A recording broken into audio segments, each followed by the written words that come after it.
Morjesta. Me ollaan täällä Markuksen kanssa puhumassa sähköautosta. Me kysyttiin pieni hetki sitten tuolla meidän somekanavilla, että mitkä asiat teitä mietityttää sähköautoiluun siirtymisessä, miten talvi vaikuttaa sähköautoiluun, mitkä asiat on sellaisia, mitkä on ehkä esteenä, että miksei voida sähköautoiluun siirtyä. Me ollaan täällä nyt vähän valaisemassa tätä asiaa ja toivottavasti vastataan näihin teidän kysymyksiin. Mitä minun pitää miettiä ennen kuin mä teen ostopäätöksen? No, ihanaa lähtee samalla tavalla liikkeelle kuin se, kun olet päätynyt sen bensamersunkin jollain syyllä. Eli käytännössä lähdet ensin miettimään sitä käyttötarvetta sille autolle. Eli se akun koko siinä autossa. Isompia autoja löytyy pienempiä autoja. Ihan samalla tavalla kuin käytännössä niin kuin bensa-autoja.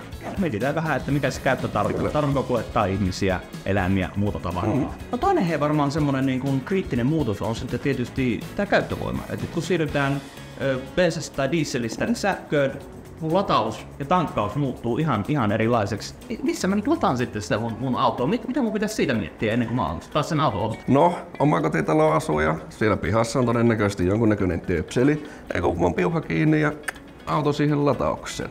Sama taloyhtiöissä, aika monet taloyhtiöt kyllä tarjoaa jo sitä niin mahdollisuutta ladata auto siellä. Kyllä kaupassa, katsot vaikka tuolta tuommoisen ison marketin pihan, siellä on täynnä latauspisteitä joka paikka. Hei, kolmas pointti, mitä mä oon miettinyt, miten huolta? No missään nimessähän nämä ei täysin huoltovapaita nämä sähköautotkaan voi olla. Että kaiken maailman kuluvia osiahan näissä löytyy, että pitää nyt rekistuttaa huoletta ihan siinä missä bensa-autotkin. Monihan ajattelee, että no, mulla on nyt sähköauto, huolto maksaa 1 miljoonan vähintään. Ei missään nimessä. Sähköautossa niin, ei siellä on niin paljon näitä huolettavia osia. Paljon huoltovapaampihan se on, mutta missä nimessä älä laiminlyö kyllä sitä huoltoa. Joo, meillä on sähköauto tuolla, niin pääset kuule pikkulenkin ajamaan sillä ja katsotaan vähän, että millä tavalla se tosiaan poikkeaa tämmöisestä niin sanotusti tavallisesta polttomoottoriautosta.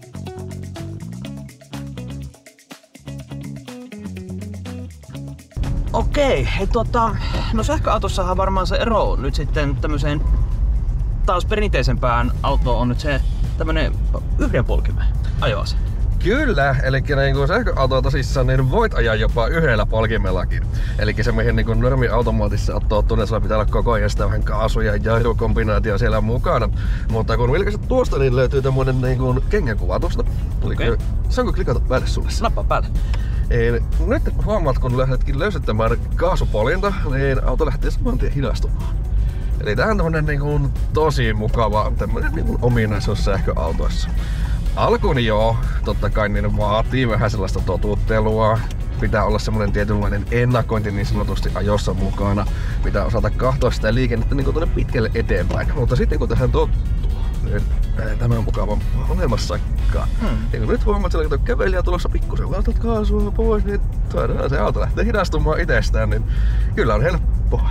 Se on totta. Ja tietysti mäkin kun on tämmönen niin laiska ihminen, niin mua ei tarvitse jalkaakaan siirtää, vaan mähän pääsen nyt meidän niin hyvinkin helposti. Kyllä. Että siinä vaan niin se huono puoli nyt ehkä on, että jos totuttelet itse ajamaan pelkästään tällä yhdellä polkimella, sitten kyllä onkin se tilanne, että joudut tämmöisen niin sanotusti normaali polttomoottoriautolla ajamaan automaattivaihteisella niin, että se nyt ei ole jäänyt päälle tämä ajotyyli tässä. Tietysti toinenkin semmonen niin huono puolihan tässä on, että no jarruja kun ei käytetä, niin no tietää, että kun niitä ei käytetä, niin tuppaa vähän hajoamaan. Hyvä välillä muistutella myös sitä jarrupolintakin näissä sähköautoissa. Niinpä, jep.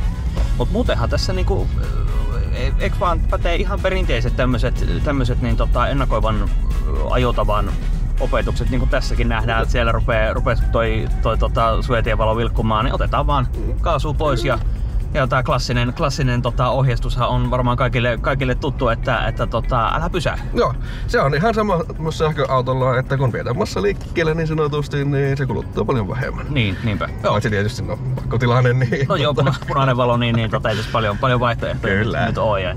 Mutta miten jos niinku mietitään sitä, että miten me niinku voidaan välttää niitä pysähyksiä? Eikö kaikki lähde kuitenkin taas oikeanlaisesta tilannenopeudesta, kun me ollaan lähestymässä tilanteisiin, että me tavallaan tunnistetaan niitä riskejä, mitä siellä voi olla näkemien suhteen esimerkiksi. Ja sitten tietysti se oikea-aikainen havainto. Se on juurikin näin, eli klassinen ajatusmaailma pitää ajatukset 10 sekuntia autoa edellä. Kyllä. Pitää tosi hyvin paikkansa. Niin kuin tässäkin huomaat, että liikenneympyrässä on autoa, niin nuopi nostaa vähän kaasua näin pois. Ja sieltä kun se tilanne alkaa selviytyä, no okei, nyt me sille rupeakin tulemaan taas lisää autoa, mutta Maassa pysyy liikkeessä koko ajan. Näinpä. Kyllä, just näin. Tultiin hyvällä nopeudella ja aika sulava oli tää meidän meno nyt tähän. Vaikka nyt itse ajonkin tässä, niin...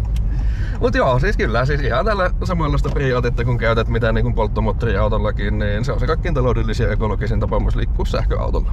Kyllä, aivan. Eli siis periaatteessa niin kun ainut semmonen ero tähän niin kun käytännön ajoon on tää yhden polkimen juttu. Onko mä oikeassa? Kyllä, siis aika pitkälti juurikin näin. Tässäkin autossa mä sen verran katoin, että tässä on vielä nämä läpät täällä ratin takana, niin mähän pystyn täältäkin vielä naputtelemaan hidastusta lisää ja vähän vähemmäksi sitä. Että kyllä. Kyllä tässäkin niin kun taas näkee, kun tähänkin paikkaan tulee, niin kyllä tässä aika niinku vähän saa tämmöstä vatsalihasjumppaa tehdä, että tulee kaikki havainnoituu tässä. Tää on kyllä niinku kaupunkiolosuhteisiin niin musta oikein mukava auto ajaa. Kyllä. Ja mikä tän sähköautossakin on vielä etu, niin kuuletko ääniä? Ei, moottoriääntä ei ollenkaan. Juuri näin.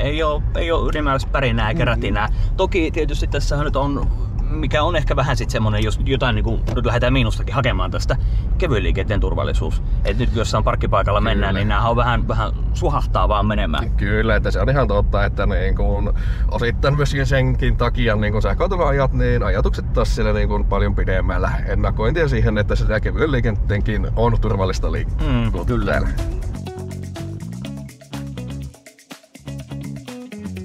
Nyt ollaan vähän kovempivauhtisella tiellä.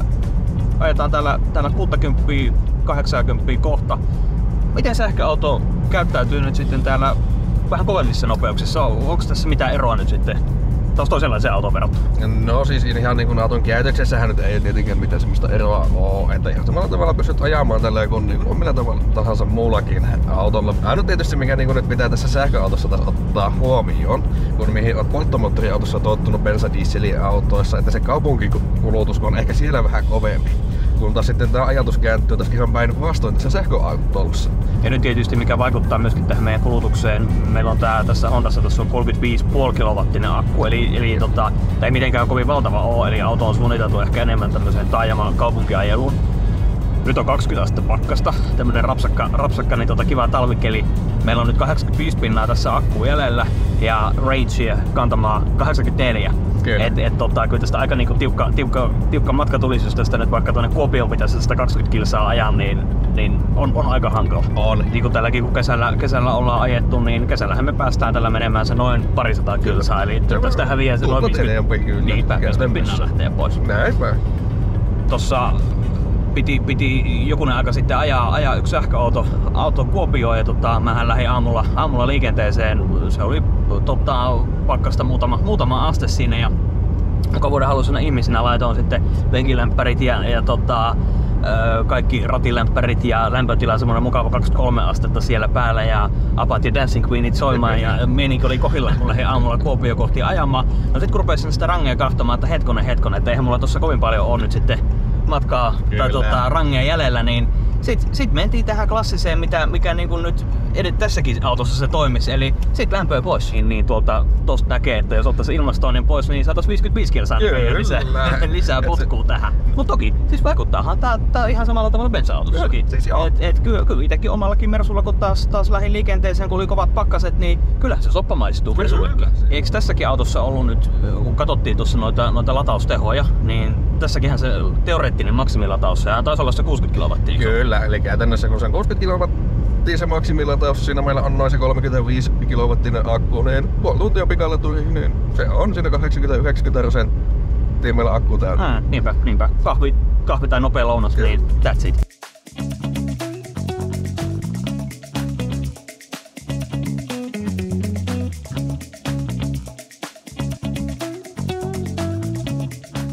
Okei, nyt ollaan tässä latauspaikalla. Laitetaanko Honda lataukseen? Laitetaan Honda lataukseen. Avain sulle löytyy taskusta sieltä. Avaimesta saat luukut auki. Noin. Ja läpäät auki vaan ja sieltä laturia käteen ja tökkät vaan laturin siihen paikoilleen. Hyvä, sen jälkeen niin puhelinsovelluksesta vaan starttia, niin homma lähtee rullaamaan siitä. Noniin, tää on aika simppeliä tää auton lataus. Se on aika helppo homma kyllä. Jes. Mut hei, mulla on nyt hirveä nälkä. Lähdetäänkö lounaalle? Lähdetään lounaalle tässä välissä. Jes, hei, kiitti kun katoit. Ja jos tuli jotain kysymystä mieleen, laita kommenttia ja ota kanavaa seurantaan. Kiitos kun katoit. Moro moro. Jes, moikka. taas. No taas on ovenkaupa auki sulla. Ovia vehkeitä. Tämä sitten videolle. Kiitos.